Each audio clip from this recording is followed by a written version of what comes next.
बीते लोकसभा चुनाव में अपनी पार्टी एलजेपी की शानदार जीत के बाद चिराग पासवान अब मोदी सरकार में खाद्य प्रसंस्करण उद्योग मंत्री बन चुके हैं। उन्होंने 10 साल बाद अब उन वजहों पर बड़ा खुलासा किया है जिनकी वजह से उनके पिता रामविलास पासवान को इंडिया यानी यूपीए उस समय का छोड़कर एनडीए से नाता जोड़ना पड़ा था। उन्होंने कहा कि उनके पिता यूपीए यानी अब का इंडिया गठबंधन में रहना चाहते थे और कुछ मुद्दों पर कांग्रेस से स्पष्टता चाहते थे, लेकिन राहुल गांधी की रवैये ने सब कुछ पटरी से उतार दिया। चिराग पासवान ने कहा कि उनके पिता राहुल गांधी से बात करना चाहते थे, लेकिन उनकी राहुल से एक भी बैठक नहीं हो सकी। स्पष्टता की जो है कमी से उनके पिता को निराश होना पड़ा, जिसके बाद उन्हें वैकल्पिक गठबंधनों पर विचार करने के लिए प्रेरित होना पड़ा। एक इंटरव्यू में एलजेपी प्रमुख ने बताया कि वे चाहते थे कि उनकी पार्टी बीजेपी के नेतृत्व वाले गठबंधन से नाता जोड़े, जबकि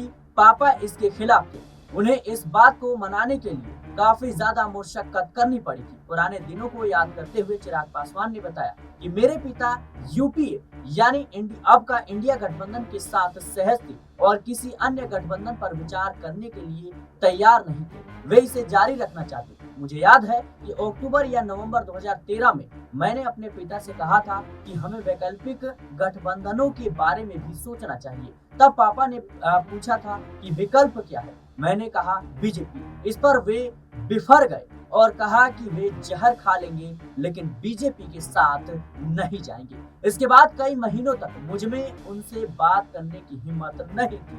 पासवान ने आगे बताया कि जब मुझे पार्टी के संसदीय बोर्ड की जिम्मेदारी दी गई तो पता चला कि पार्टी के दूसरे सदस्य भी दूसरे गठबंधन के साथ जाना चाहते थे और इससे मुझे एहसास हुआ कि हर कोई एक वैकल्पिक गठबंधन के साथ जाना चाहता था। कांग्रेस के कारण नहीं बल्कि लालू प्रसाद यादव और राजद के कारण।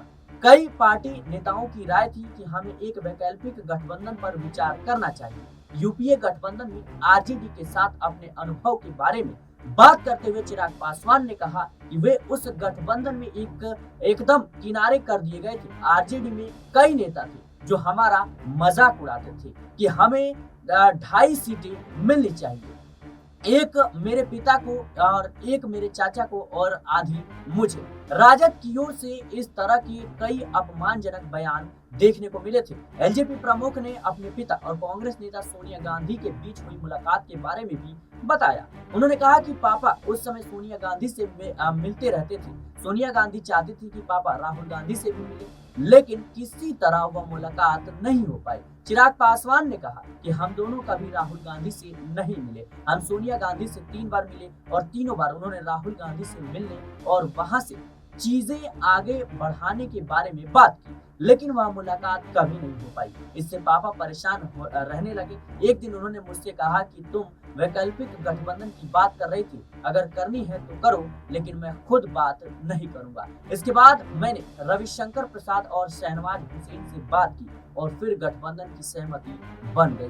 पीएम मोदी के साथ अपनी खास बॉन्डिंग पर भी चिराग पासवान ने खुलकर बोला। बता दें कि उन्होंने कहा कि मैंने अपने और अपने प्रधानमंत्री के बीच संबंधों के बारे में बहुत सारे ताने सुने हैं। कई बातें मैंने सुनी है। यह एक तरफा प्यार और अन्य चीजें हैं, लेकिन सच बात यह है कि पीएम मोदी के शब्द और उनके भाषणों ने मुझे बहुत प्रभावित किया था और मैं चाहता था कि हम उनके साथ गठबंधन में जाएं। लेकिन ये थी वो बातें जब चिराग पासवान लोकसभा चुनाव की ठीक बात कहते हुए नजर आए, लेकिन मौजूदा राजनीतिक परिस्थितियां इस वक्त बदलती हुई देखी जा रही है। खास तौर पर चिराग पासवान एनडीए के साथ रहते हुए भी कई मौकों पर एनडीए की खिलाफत कर रहे हैं। सबसे पहले वो मौका जब एनडीए की पहली बैठक होती है। चिराग पासवान और कहीं ना कहीं नीतीश कुमार की तरफ से यह मांग रखा जाता है कि बिहार को विशेष राज्य का दर्जा दिया जाए। नीतीश कुमार की इस मांग का चिराग पासवान समर्थन जरूर करते हैं। इसके बाद से दूसरा मौका आता है जब कह सकते हैं कि लेटरल एंट्री को लेकर के, जब मौजूदा अभी हाल ही में जिस तरीके से लेटरल एंट्री को लेकर के विपक्ष केंद्र सरकार को घेर रहा था,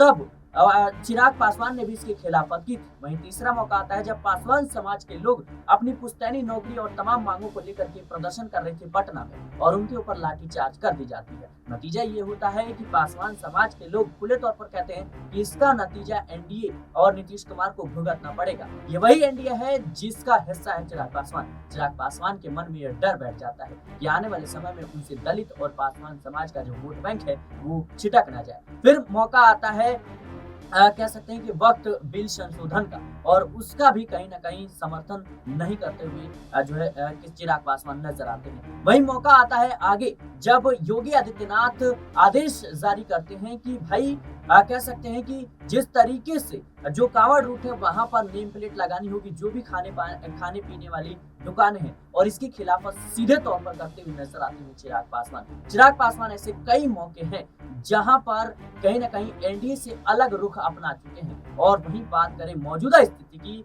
तो जातिगत जनगणना का समर्थन कर दिया है। बात करें चिराग पासवान की तो चिराग पासवान खुले तौर पर कहते हैं कि जातिगत जनगणना होनी चाहिए, जातिगत जनगणना सामाजिक न्याय के लिए जरूरी है, और कहीं ना कहीं यहीं से केंद्र सरकार की मुश्किलें खड़ी होती हुई नजर आ रही है। वहीं सुप्रीम कोर्ट ने हाल ही में जिस तरीके से बयान दिया एससी और एसटी में सब कैटेगरी बनाया जाएगा, यानी वो उप वर्गीकरण में विभाजित किया जाएगा, लेकिन इसकी खिलाफत करते हुए नजर आए चिराग पासवान। उन्होंने खुले तौर पर कहा ये कहीं ना कहीं हम सुप्रीम कोर्ट के फैसले से असहमत हैं और ये दलितों के लिए अच्छा बिल्कुल भी नहीं है। जब तक समाज में भेदभाव जैसी तमाम चीजें रहेंगी, जब तक आरक्षण से छेड़छाड़ नहीं किया जा सकता। और चिराग पासवान ने भारत बंद का समर्थन करके भारतीय जनता पार्टी को सीधे तौर पर झटका दे दिया, क्योंकि भारत बंद का समर्थन विपक्ष द्वारा कई जो पार्टियां थी वो कहीं ना कहीं भारत बंद का समर्थन कर रही थी। और ऐसे में देखा जाए तो जातिगत जनगणना भी विपक्ष का एक बड़ा मुद्दा है, और इसको लेकर के चिराग पासवान ने भी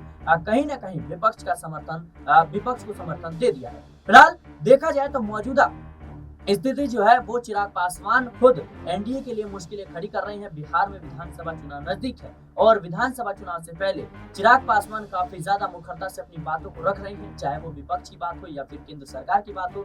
लेकिन चिराग पासवान अब अलग ही मूड लेते हुए नजर आ रही है। बता दें कि चिराग पासवान ने अपनी राजनीति नीतीश कुमार की आलोचना नीतीश कुमार पर सवाल खड़े कर जरूर की थी, लेकिन वक्त बदलता है और चीजें बदलती हुई नजर आती हैं। और आज देखिए चिराग पासवान और नीतीश कुमार कंधे से कंधा मिलाकर एनडीए में साथ है, लेकिन आखिर ये दोस्ती कब तक चलेगी ये तो आने वाला वक्त बताएगा। फिलहाल ये थी हमारी रिपोर्ट कि कैसे रामविलास पासवान जो है कह सकते हैं कांग्रेस से निराश हो गए, राहुल गांधी से निराश हो गए और कहीं ना कहीं आरजेडी से निराश हो गए। उसके बाद उन्होंने पीएम नरेंद्र मोदी से गठबंधन किया, यानी बीजेपी से गठबंधन किया, एनडीए का हिस्सा बने। फिलहाल इस रिपोर्ट को लेकर आपकी क्या राय है हमें कमेंट बॉक्स में जरूर बताएं। देश और दुनिया की तमाम खबरों के लिए बने रहें नेक्स्ट टाइम पॉलिटिकल बाइट।